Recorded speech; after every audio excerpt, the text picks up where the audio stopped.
নমস্কার। আজকের এই ভিডিওটি একটি সেনসিটিভ টপিকের উপর। গাইনি ডিপার্টমেন্টে আমরা এই প্রশ্নের সম্মুখীন প্রায়ই হয়ে থাকি। পেশেন্ট জানতে চাই যে মাসিকের পর কখন সহবাস করলে সন্তান জন্মধারণের ক্ষমতা সব থেকে বেশি।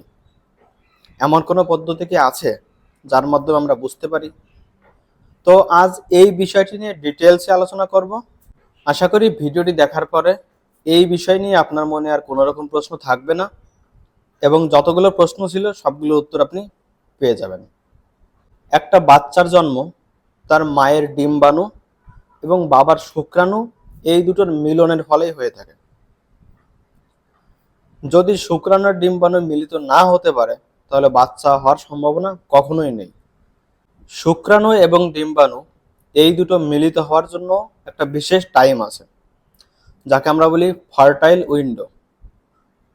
যদি এই ফার্টাইল উইন্ডোর সময় সহবাস করা হয় তাহলে সন্তান জন্মদানের ক্ষমতা সব থেকে বেশি বেড়ে যায়।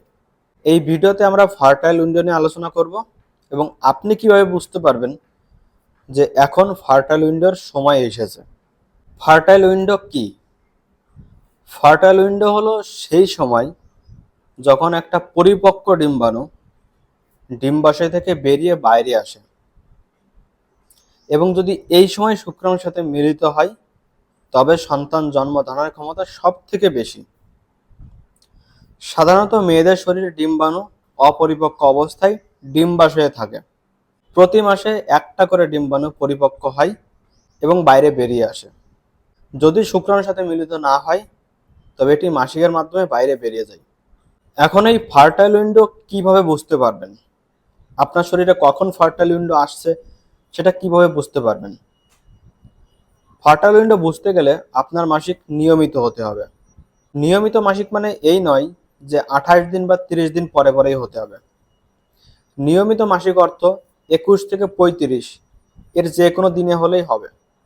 অর্থাৎ আপনার মাসিক যদি 21 দিন পরে পরে হয় বা 35 দিন পরে পরে হয় তবে এটি নিয়মিত মাসিক।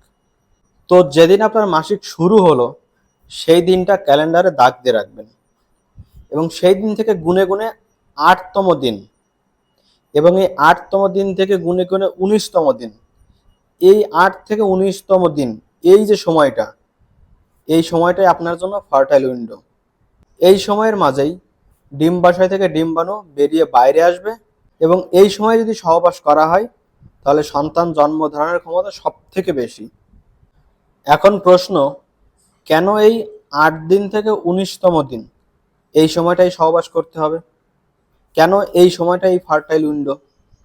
কারণ একটি পরিপক্ক ডিম্বাণু মাসিক শুরু হওয়ার পর থেকে 14তম দিনে ডিম্বাশয় থেকে বেরিয়ে বাইরে আসে।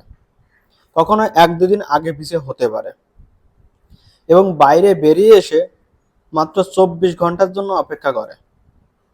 কিন্তু একটি শুক্রাণু নারীদের দেহে 3 দিন পর্যন্ত বাঁচতে পারে। তাহলে যদি ডিম্বাণু বেরিয়ে আসার আগেই শুক্রাণু যে সেখানে অপেক্ষা করে তাহলে ডিম্বাণু বেরিয়ে আসার সাথে সাথেই তার সাথে মিলিত হতে পারে এবং সন্তান জন্ম ধারণের ক্ষমতা সব থেকে বেশি বেড়ে যায়।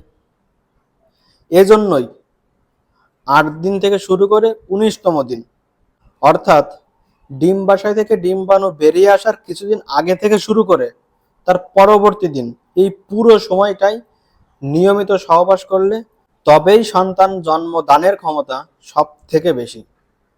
এখন চলুন ভিডিওর মাধ্যমে আপনাদেরকে বোঝানোর চেষ্টা করি এই সময়টা। মনে করুন আপনার 1 তারিখে মাসিক শুরু হয়েছে এবং 8ম দিন থেকে অর্থাৎ 8 তারিখ থেকে গুনে গুনে 19 তারিখ পর্যন্ত এই যে পুরো সময়টা, এটাই আপনার জন্য ফার্টাইল উইন্ডো। এতক্ষণ যে বিষয়টি নিয়ে আলোচনা করলাম সেটি যাদের নিয়মিত মাসিক হয় তাদের ক্ষেত্রে, কিন্তু এমন অনেক পেশেন্ট আছে যাদের মাসিক প্রতি মাসে মাসে হয় কিন্তু নির্দিষ্ট কোনো ডেট নেই। কোনো মাসে 26 দিন পরে পরে হয়, কোনো মাসে 33 দিন পরে পরে হয়।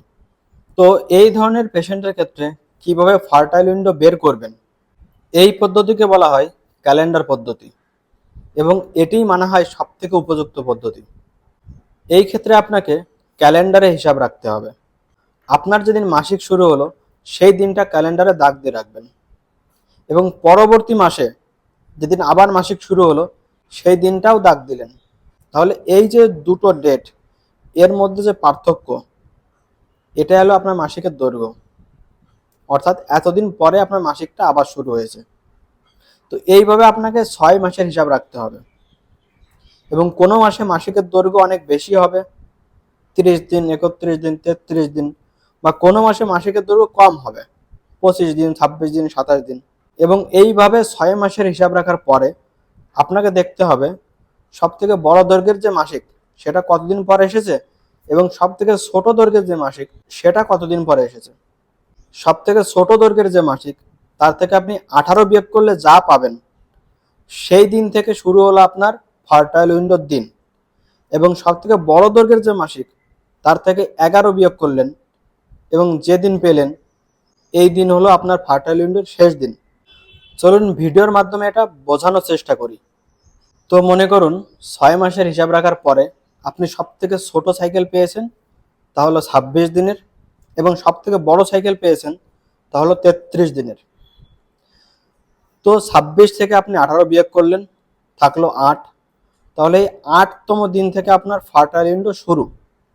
এবং সবথেকে বড় যে সাইকেল 33, তার থেকে বিয়োগ করবেন 11, তাহলে পেলেন 22। তার মানে 22তম দিন আপনার ফার্টাইল উইন্ডোর শেষ দিন। অর্থাৎ মাসিক শুরু হওয়ার 8 দিন থেকে শুরু করে গুনে গুনে 22তম দিন পর্যন্ত এই যে পুরো সময়টা যদি নিয়মিত সহবাস করেন, তাহলে আপনার সন্তান জন্মধারণের ক্ষমতা সব থেকে বেশি। মাসিক শুরু হওয়ার পরে 8তম দিন থেকে শুরু করে গুনে গুনে 22তম দিন, এই যে পুরো সময়টাই, এর যে কোনো সময় ডিম্বাশয় থেকে ডিম্বাণু বেরিয়ে আসতে পারে। তো আপনি যদি নিয়মিত সহবাস করেন, তাহলে ডিম্বাশয় থেকে ডিম্বাণু বেরিয়ে আসার আগেই আপনার শুক্রাণু যে সেখানে অপেক্ষা করবে, এবং ডিম্বাণু বের হওয়ার সাথে সাথেই তার সাথে মিলিত হতে পারবে। এবং এটাই সন্তান জন্মদানের সব থেকে উত্তম সময়। এখন এই ফার্টাইল উইন্ডো কাউন্ট করতে অনেকে ভুল করে। অনেকে মনে করে যেদিন থেকে মাসিক বন্ধ হয়ে গেল সেদিন থেকে গুনে গুনে 8 দিন। বিষয়টা এমন নয়। যেদিন থেকে আপনার মাসিক শুরু হলো সেদিন থেকে গুনে গুনে 8 দিন থেকে শুরু হবে। অর্থাৎ যদি আপনার মাসিক 1 তারিখে শুরু হয়, তাহলে 1, 2, 3, 4, 5, 6, 7, 8, এই 8 তারিখ থেকে শুরু হলো আপনার ফার্টাইল উইন্ডো। এবং 8 থেকে গুনে গুনে 9, 10, 11, 12, এইভাবে 22তম দিন, এই যে 8 থেকে 22তম দিন, এই যে সময়টা, এটাই আপনার জন্য ফার্টাইল উইন্ডো এবং সন্তান জন্মধারণের সবথেকে উত্তম সময়। সো এই সময়টা কোনোভাবে মিস করা যাবে না।